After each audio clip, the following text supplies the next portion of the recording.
concentrating for the answer. You'll tell me when you want to take breaks. Yes. Ask her afterward. Yeah. Thank you. Yes, as Mary said, this is the Celtic Fairy Faith, meeting our extraordinary ancestors, and I'm Dr. Megan Rose. We're going to begin by doing a short threefold meditation, which is a key practice that's part of a contemporary expression of the Celtic Fairy Faith called Faery Seership.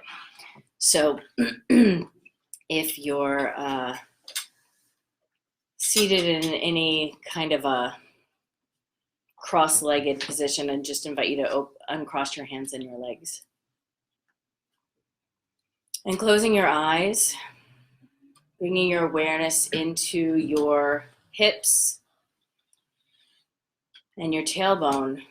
And just taking a couple breaths in and out into your tailbone and your hips. And sending your tailbone down like a garden spade, down into the earth, opening up the bottoms of the feet and sending the feet down as roots. And sending your tailbone down like a garden spade, down into the earth. Sending your awareness deeper and deeper now through the layers of earth, through the center of the roots and the trees, past the realm of minerals, and all the way down to the very core of the earth.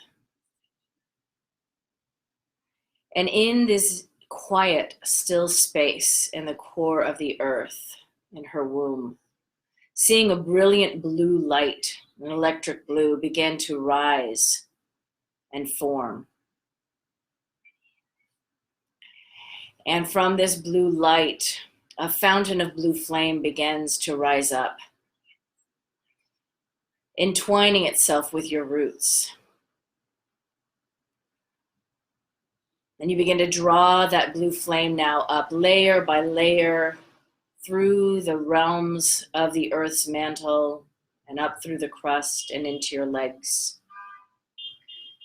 And now breathing that blue flame as if you were standing over a fountain of blue flame, and it rose up through the center of you, up through your spinal column and out through your nervous system. Rising the blue flame higher and higher through into your brain and washing it through your mind, front and back, side to side. And now the crown begins to open, and the cord from the crown begins to extend up, the heaven cord, up higher through the building that you're in, up through the sky, out into the atmosphere, higher and higher, extending it past now our planet and our solar system. Higher, beyond, through, and beyond our galaxy, up again to the highest, most serene energy that you can imagine, the universa, the one song, the 0 point where everything is in a space of oneness and knowing. And in this high heavenly realm, a shimmering golden light, like sunlight on water, begins to shape and form. Brilliant and sparkling. And with it, the waterfall of light begins to descend now, connecting into your crown cord and cascading down from universe and galaxy to solar system, cascading down until it reaches the top of your head and washes over your body like as if you were standing underneath a waterfall of light, flowing and filling like honey in a honeycomb. And from these two energies above and below, now in your heart, a third energy arises with the pulse of your blood and the red glowing of the ancestors' blood that runs in your blood. And feeling that energy now begin to ripple out from your heart outwards like ripples on a pond, before, behind, to the left, and to the right. So that you are now attuned and aligned above, below, within, without, and around. And from this attunement and from this awareness, now opening your eyes when you're ready to receive tonight the information about your ancestors that were human and more, or more than human ancestors.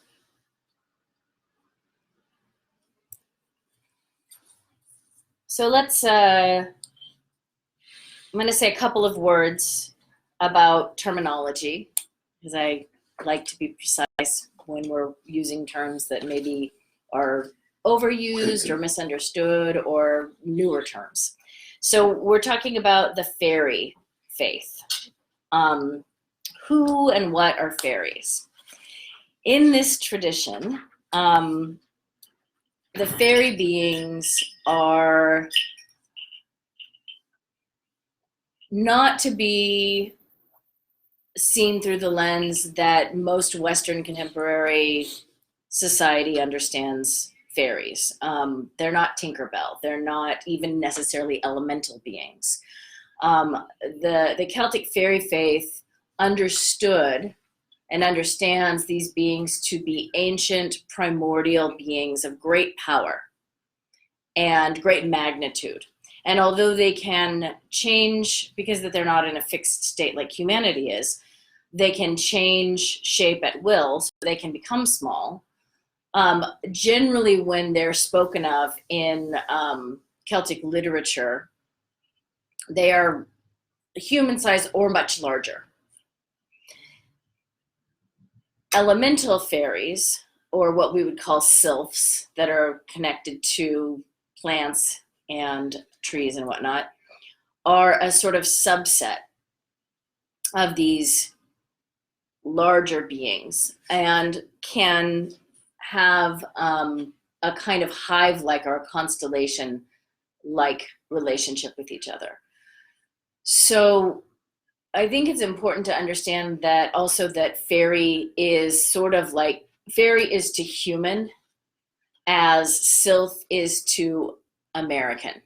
So fairy is sort of a class of beings, and then within that there are many, many subsets and divisions depending on geography and location. And most fairy scholars and teachers agree that they tend to take on the guise or the mannerisms, the clothing and whatnot of the terroir, the land that they live on.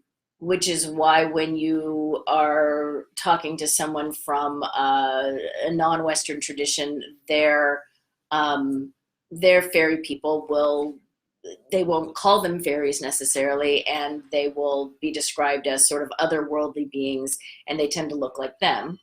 And it can be a little misleading to try and say this is exactly like that. For example, in the Dagara tradition of West Africa, they talk about the Contomble and the Wedeme and these otherworldly beings that they have relationships with, similar to how many Celtic Fairy Faith practitioners talk about their relationships with the Fae. But to say, well, the Wedeme is this, and the Celtic tradition is a little, I think, trying to sort of shoehorn things together that may not have a natural affinity. They are what they are in their own culture, and they function how they function in that culture, and I think they're discrete culture by culture.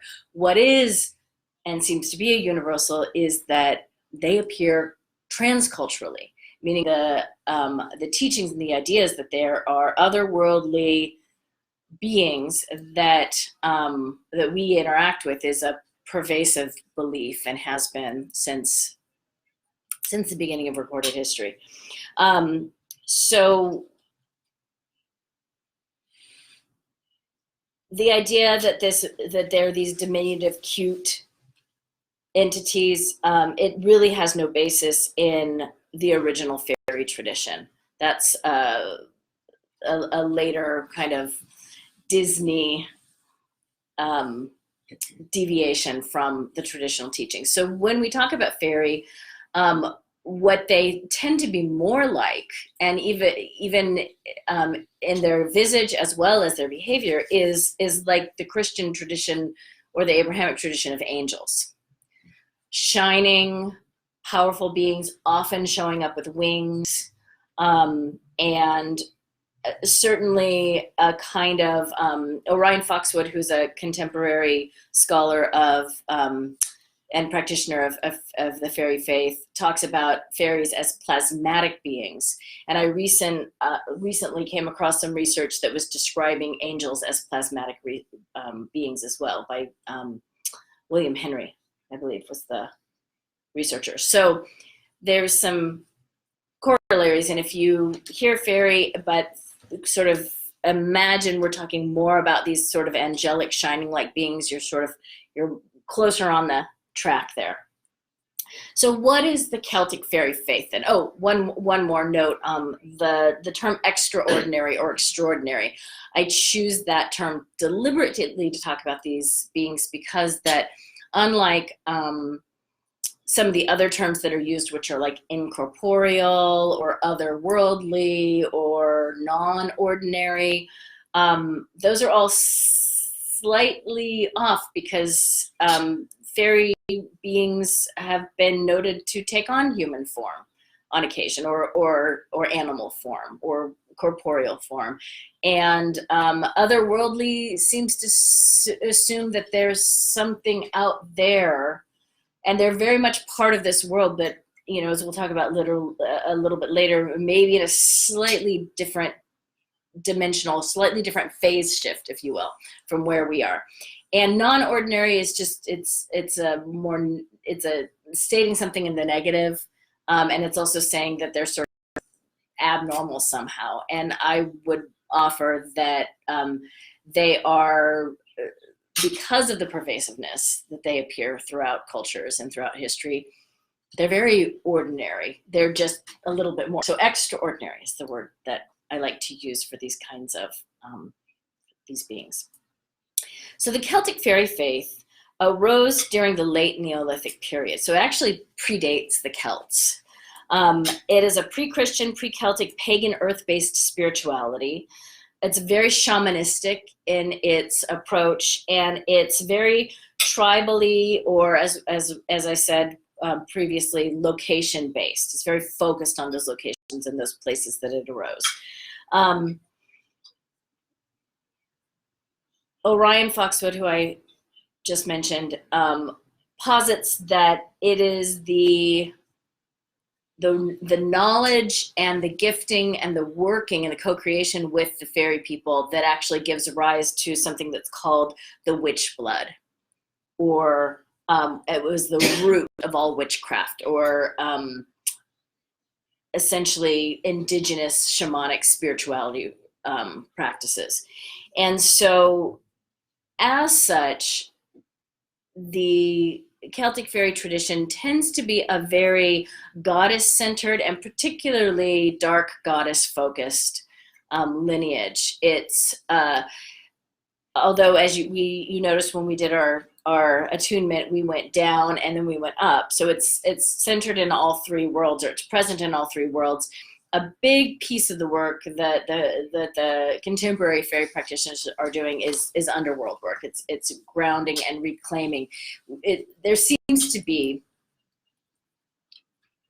an understanding that we've done a lot of upper world work in our culture, and that a lot of what we need to do now is go deep and down into the roots and into grounding this. So so there's a strong emphasis on the underworld tradition, and a lot of the fairy lore is rooted in traditions that are and practices that are connected to the dead and the ancestors. And this is an interesting both and in the contemporary conversations around the Celtic Fairy Faith. Actually, not just contemporary, it kind of dates back. This is an age-old argument. Are the fairies, who are they? Are they our ancestors? Are they extraordinary beings? Are they elemental spirits? And, I would say yes, all three. In the teachings of the, and in the folkloric tradition of the Celts, when someone passed on, it was very common to say, oh, so-and-so's gone to live with the fairies. So, and when you do a lot of the visionary journey work in the fairy faith, you're going into the other world, into the other land, where the dead often dwell. That said, it's important to understand that the other world is a little bit of a misnomer. It's kind of like other worlds. When you read an early text like the Mabinogi and the Welsh text that was actually recorded around the 12th century,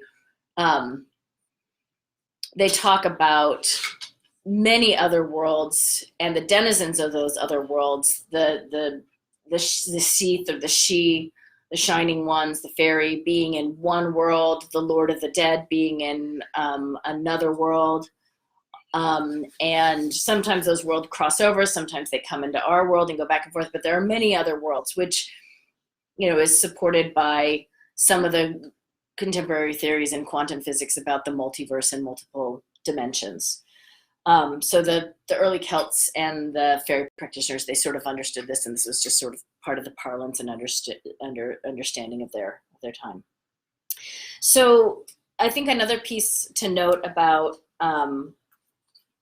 this practice is that it is an eco-spiritual practice. It's an earth-based spirituality. It's rooted in both the indigenous and shamanistic traditions of our ancestors, and they may be your ancestors of blood. You may be actually descended from Celtic people, or they may be ancestors of spirit. And so if you're drawn to Celtic Fairy Faith teachings and you don't necessarily hold Celtic ancestry, you may very well have ancestors of spirit that are spiritually guiding you into this path. And that's just as valid an inquiry source as anything else. The Celtic Fairy Faith is a form of Celtic shamanistic religion or indigenous religion, and it's based upon the ancient belief in the fairy people as these primordial denizens of Earth's subtle and otherworldly realms. So let's talk a little bit about.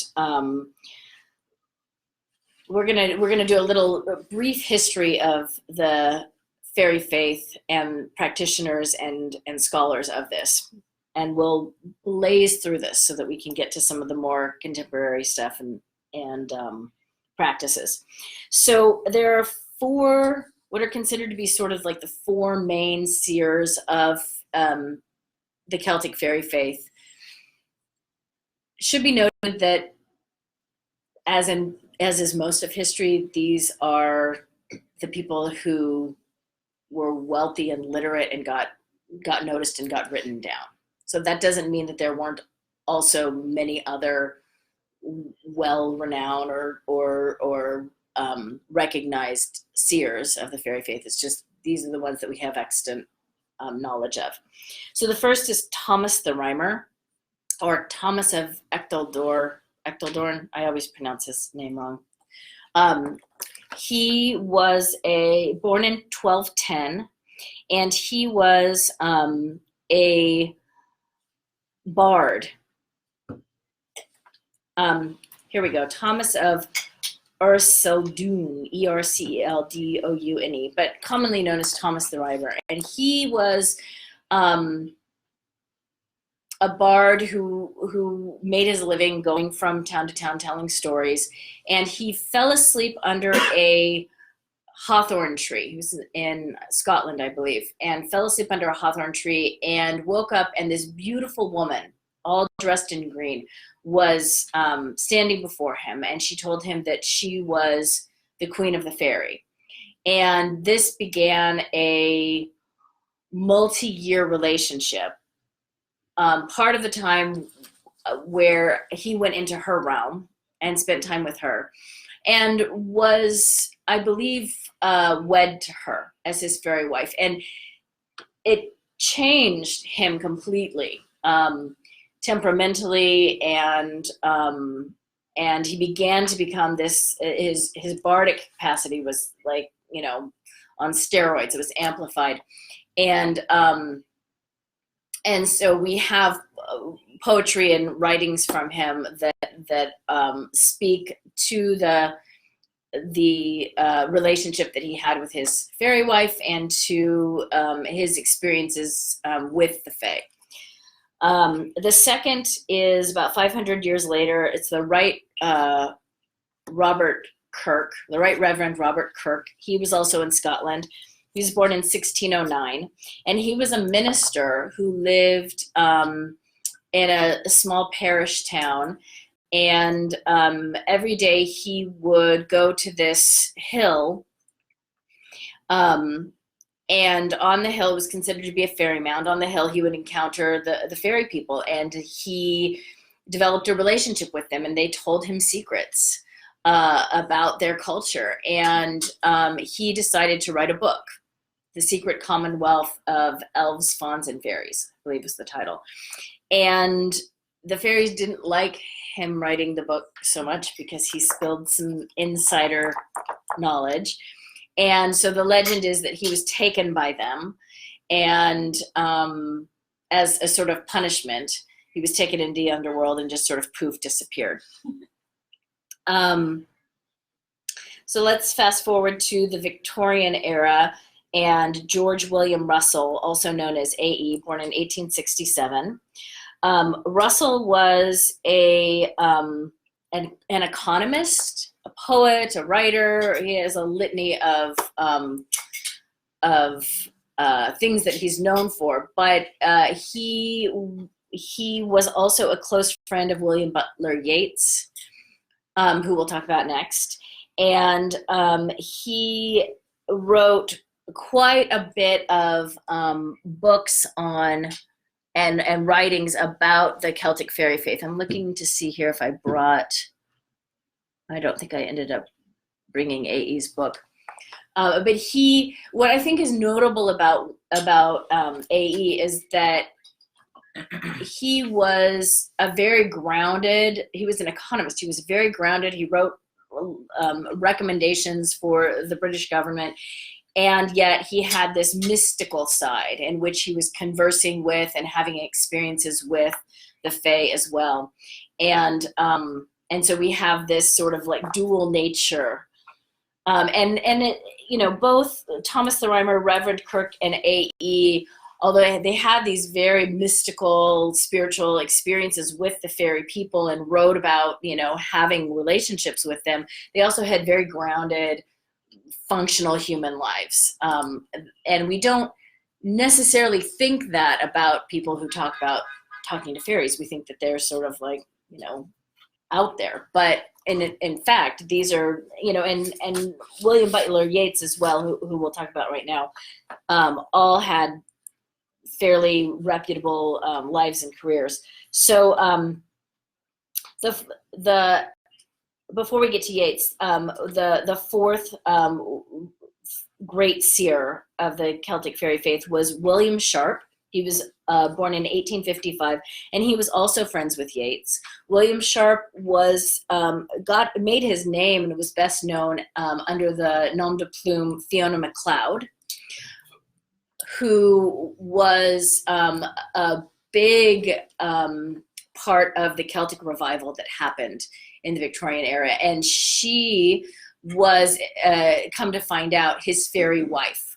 So William Sharp was contacted by Fiona MacLeod, who was a fairy woman, and he had very visual and demonstrable manifestations of her where he would see her and hear her, and she began to write through him as a kind of he was kind of her amanuensis, or what we would call a channel, and she dictated these lovely poems and stories that were wildly popular in his day, and everyone thought that she was a real author. He was a recluse, and he never let anyone know that Fiona MacLeod was actually him until quite a bit later in his life. And Yeats talks about being in the room with William when Fiona overshadows him or indwells him, and how his whole countenance, everything would change in him. And it was this, Yeats could see that she was this demonstrable presence that was moving through him.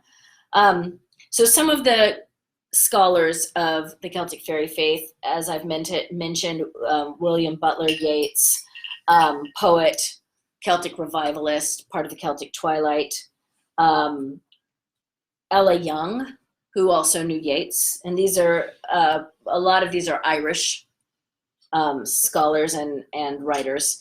Ella Young was Irish. She wrote quite a bit about Celtic folklore. She and Yeats both sort of went out during this time when the Industrial Revolution was starting to encroach on Ireland, and they collected as many stories, folklore, largely about the fairy faith, from the common folk, from the people that lived in the villages and still worked with these spirits.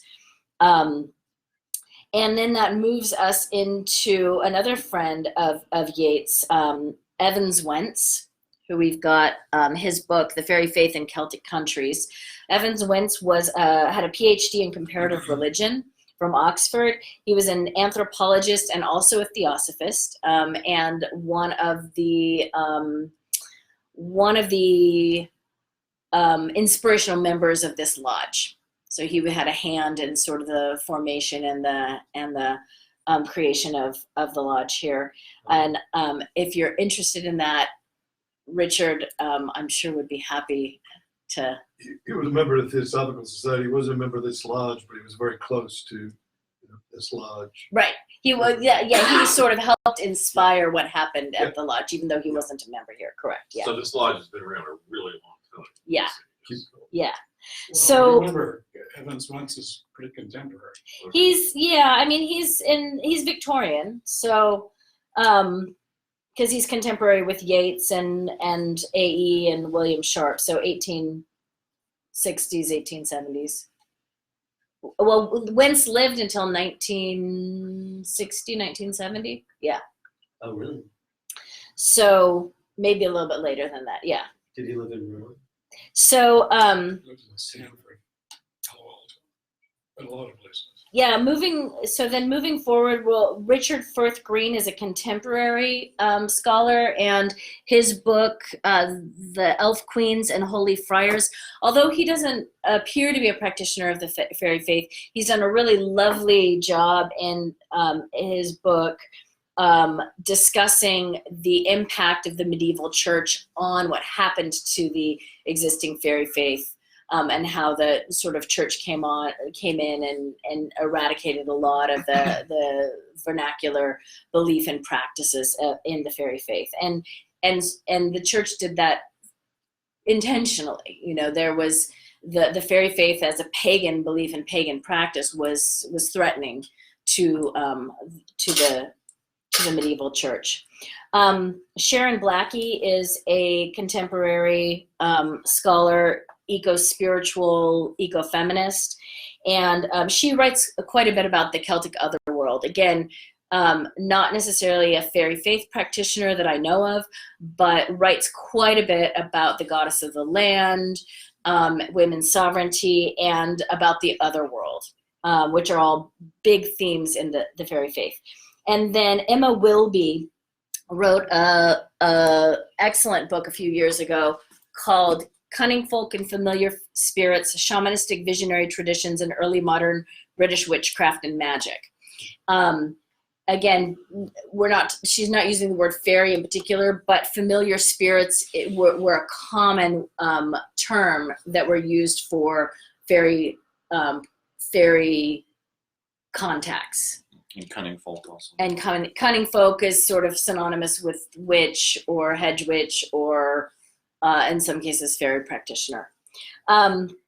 So modern practitioners of the fairy faith are Orion Foxwood, as I have mentioned, who is a conjure worker, comes out of Appalachia.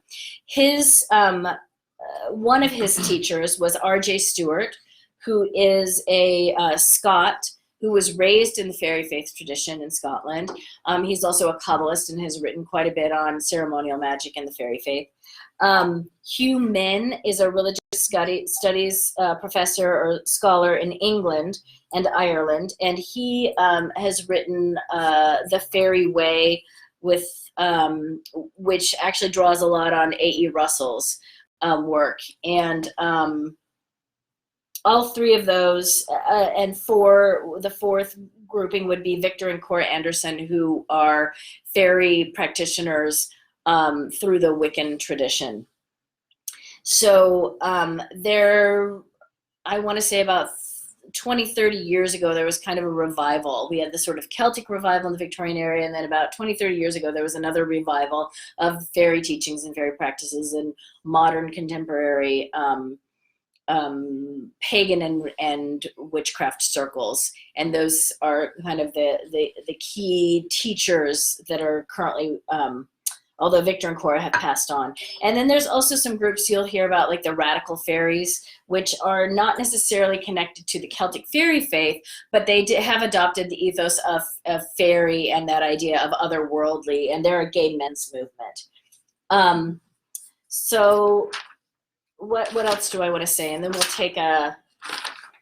talk about some basic teachings, and then we'll take a quick break while we pause here to Just take a moment. to switch to track 2. So some of the basic teachings that appear cross tradition in the Celtic fairy faith, meaning, you've got these different streams, and these are sort of common to all of them, are the prevalence and the importance of eco-spirituality, the importance of going into the underworld. As Carl Jung said, a tree can only grow as high as its roots grow deep.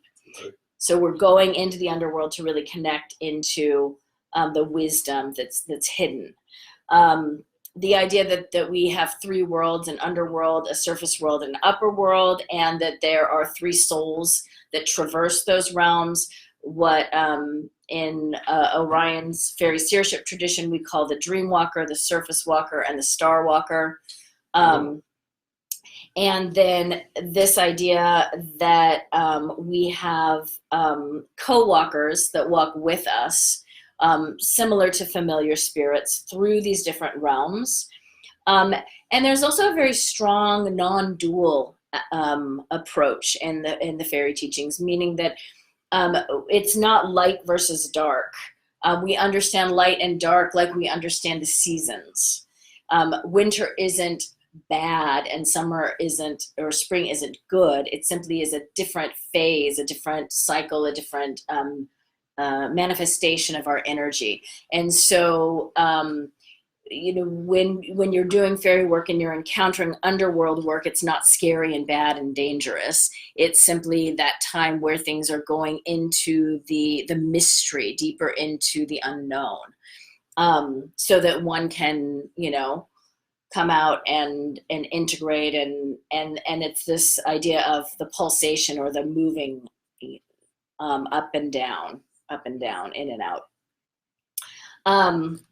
And then I think another important aspect is that I've encountered in most of the fairy teachings is this idea that the prevalence of the dark goddess. So this understanding that the dark goddess, which sometimes can show up like a fairy queen, is the sovereign of the land, is the sovereign of the earth, and in the encounters that we have with the Fae will inevitably lead us to a encounter with our own dark self.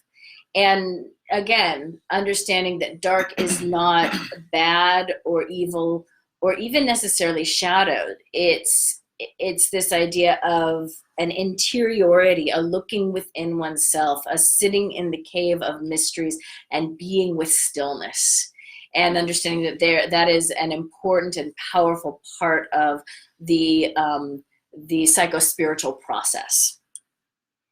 So let's take a pause here, and we're going to switch over. Right, we're live here with the second half of the Celtic Fairy Faith, meeting our extraordinary ancestors. So let's talk a little bit, before we talk about Faery Seership, which is the lineage that I carry, let's talk a little bit about why did I choose to talk about the fairies in this tradition this time of year. It's December the 6th. We're headed into our Yule, Christmas, Hanukkah, all the different things that happen this time of year, the winter solstice time of year.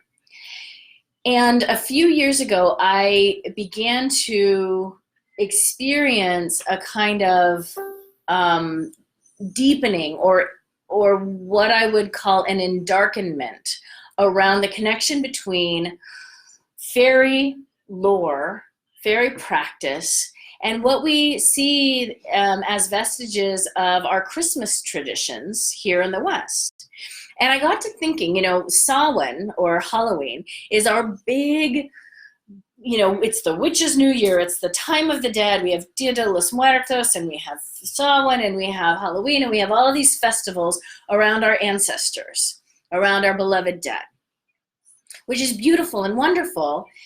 And we have, as we were talking about earlier, this idea that the fairy people are also ancestors of ours. They live the earth,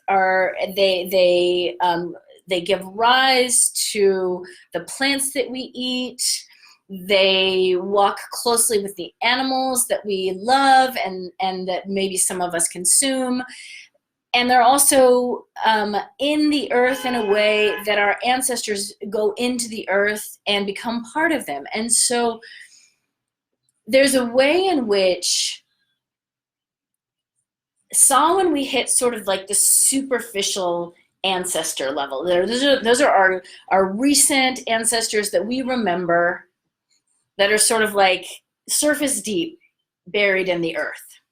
This is how I tend to think about it.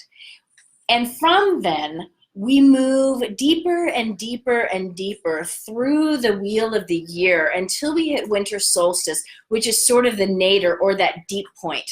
In the meditation that we did, we went deeper and deeper and deeper through the earth until we reached that core, that shining blue star in the middle of the earth, which is where the fairies live, which is where the fairy energy arises, the 0 point in the center of the earth. And these are the denizens of that realm, the primordial, powerful, life-giving energy that is sort of cauldroned in the center of the earth. And I have this sense for the past few years, I've had this sense that we continue to deepen into and through their realm, and we sort of merge or reach this deepening endarkenment place around the winter solstice. And if you look at contemporary teachings, or not even teachings, just sort of like the common practices of and tropes of Christmas, you see Santa Claus, who is, what is he? He's a jolly old elf. He's got magical reindeer, which there's a whole thing I could go off with the reindeer and Ellen of the Ways, but needless to say, reindeer, which are a powerful shamanic animal in the Celtic tradition. And you've got the red and the white, and the red and the white are really, he wears these red and white clothes, and everything is red and white, or it's silver and blue, which is another sort of fairy trope. But the red and the white are really prevalent in fairy teachings. And there's mysteries around the red and the white roses. R.J. Stewart, who I mentioned earlier, has a book with red and white roses on there. Red and white is a very powerful sort of like hint, like there's something fairy going on here if there's red and white energies that are intersecting. And I won't get into red and white and how they show up cross-culturally, but they're, by the way, in the tantric traditions, which also work with fairy-like beings that are yoginis and dakinis, red and white is really important in the tantric traditions as well. So that's always something interesting and to pay attention when you start seeing cross-cultural connections. So Christmas time also is a time where we talk about the magic of Christmas and the goodwill and the energy of this mystical time where ideally, in an idealized Christmas, where there's goodwill and there is feasting and there is a kind of closeness that happens. All of these are elements that are associated with the fairy courts and the fairy realms. So I would offer that this is a perfect time of year to be deepening into and inquiring about your connections, perhaps ancestrally or perhaps other, with the fairy people, however you want to understand them, and what that might look like, as we move into this this phase in the year. So let's talk a little bit about Faery Seership, and then we'll take a few questions. Faery Seership is a application of the Celtic Fairy Faith, originated by Orion Foxwood and his fairy wife, Bree. So he is an indwelled fairy seer who is similar to William Sharp, married to a fairy queen. And through Orion, she gave this whole body of knowledge called Faery Seership. And that is actually rooted in lore, customs, and techniques that arise out of some of the other fairy lineages, and also his work and study as a conjure man, and his work with some of the cunning people in England. So Faery Seership is an eco-spiritual practice which is rooted in the Celtic Fairy Faith. It's a tradition. The tradition is a collection of lore, customs, techniques, and prohibitions which are influenced by the Celtic and pre-Celtic tribes of Europe and Appalachia. It focuses on the living inner commonwealth of the sacred land and humanity's spiritual cousins, the fairies, that are in the otherworld. It is a philosophy, a way of life, and a paradigm through which we as humans can re-enter alliance with the earth, other living creatures, the plant and tree kingdoms, and other races of beings which share the earth's surface and underworld life with us. This tradition includes lore and techniques that are quite old and have survived to date in many areas of Europe and America in folk traditions, ballads, and lore. So Orion received what his contemporary teachings of Faery Seership are through Bree, as I said. But he also received some of his training and teaching through his mentorship with R.J. Stewart, who, as I said, was a hereditary Scot and fairy seer. And one of the things, I've studied a little bit with R.J., and one of the things that he said is because of the witchcraft trials in the Middle Ages, most of the fairy lore and teachings we have is oral. It's passed down in families, and it was only passed down to people that you trusted. And much of the things that fairy workers use are sort of innocuous things like sticks and rocks and thread, string. And that was mostly so that if you were caught by an authority and they had you turn out your pockets, you weren't turning out pockets that had sigils emblazoned on, you know, paper or stones or whatever. You had some string and some rock, and it was innocuous. There's not much that they could, you know, cite you for. So so that's sort of where the pieces that I'm about to share with you come from. In Orion's Faery Seership lineage, there is something called the Tree of Enchantment. And when Orion channeled or brought this piece of material through, when Bree shared this through him, and he shared it with one of his mentors, Dolores Ashcroft Nowicki, who is a major mantle carrier in the ceremonial magic tradition. She said to Orion, I knew it. I knew that there was a Kabbalah of the dark goddess. So that's this tree of enchantment that I'm going to share with you briefly is sort of a Kabbalah of the underworld, a Kabbalah of the dark goddess. So in the tree of enchantment, instead of there being 11 different sephirah, there are 9. There are 9 different layers or 9 different contacts, 3 in the underworld, 3 in the surface world, 3 in the upper world. And they orient around processes and awarenesses. They're not gods. They're not deities. They are more along the lines of intelligences or contacts that, or even activities that we do when we contact these different realms. There is, on the surface walker realm, there is the ancestor, and that is our ancestors of blood and spirit. There is the guardian, and that is the being that guards the green world or the green land. And there is the well, and the well is the access point to the underworld. In the underworld, there is the weaver, who is Mother Fate that weaves destiny. There is the dreamer, and that is the child of destiny that dreams the world into being. And then there is the star within the stone, which is the sacredization of all of life. In the upper world, we have the utterer, the great cosmic, she who breathes forth life through sound.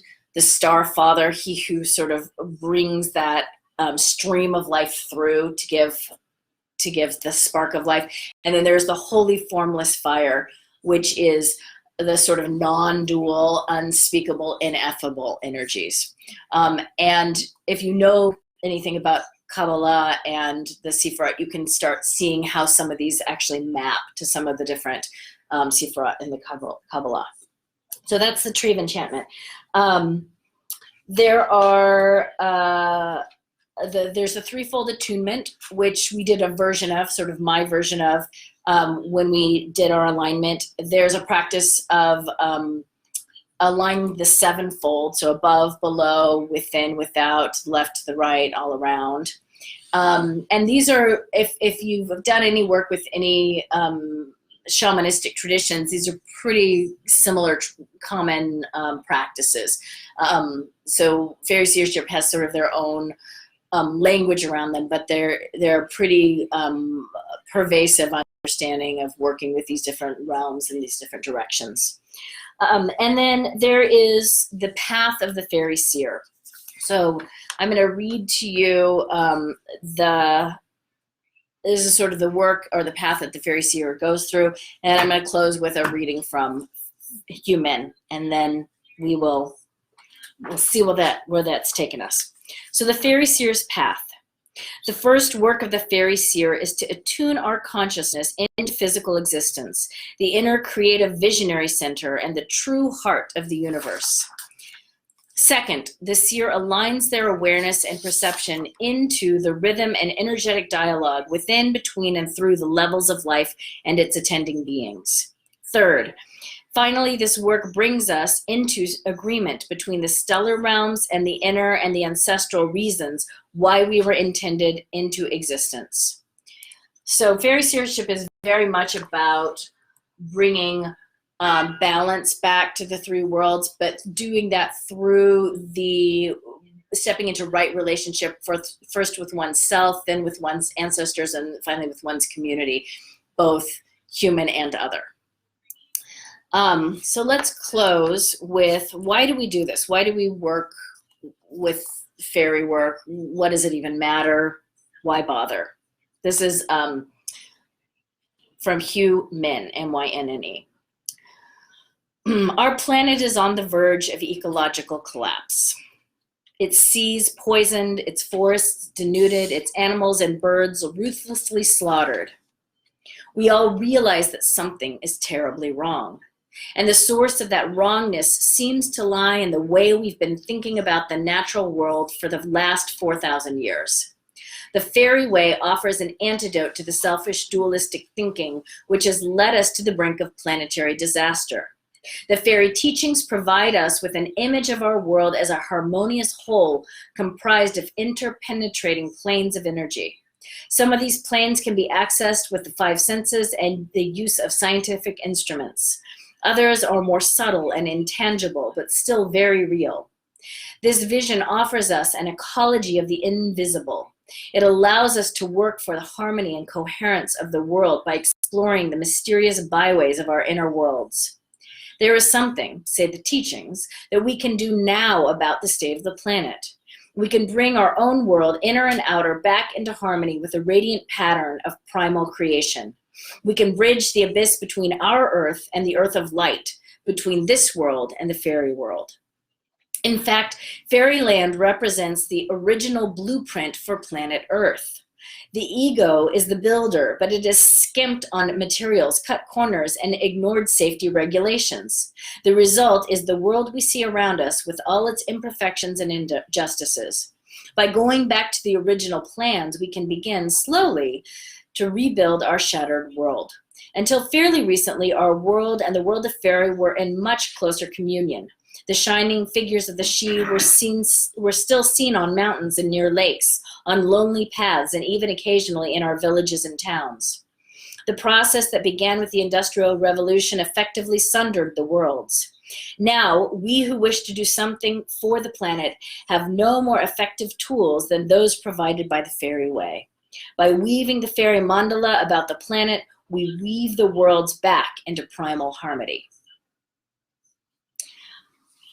If we bear this knowledge in mind, we will be incapable of acting in a ruthless or exploitive manner towards our environment, for we will realize our total dependence on it.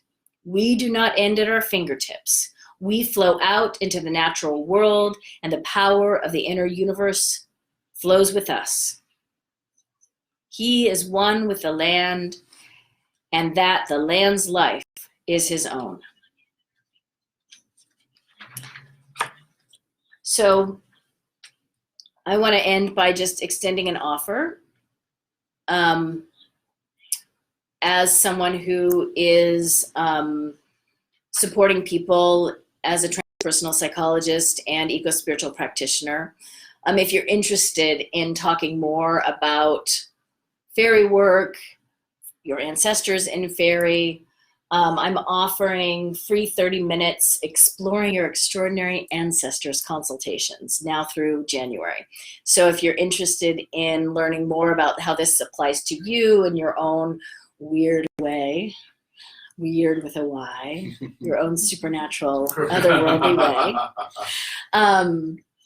feel free to reach out to me. My website is meganrosephd.com, and you can contact me on there and set up a time for us to chat.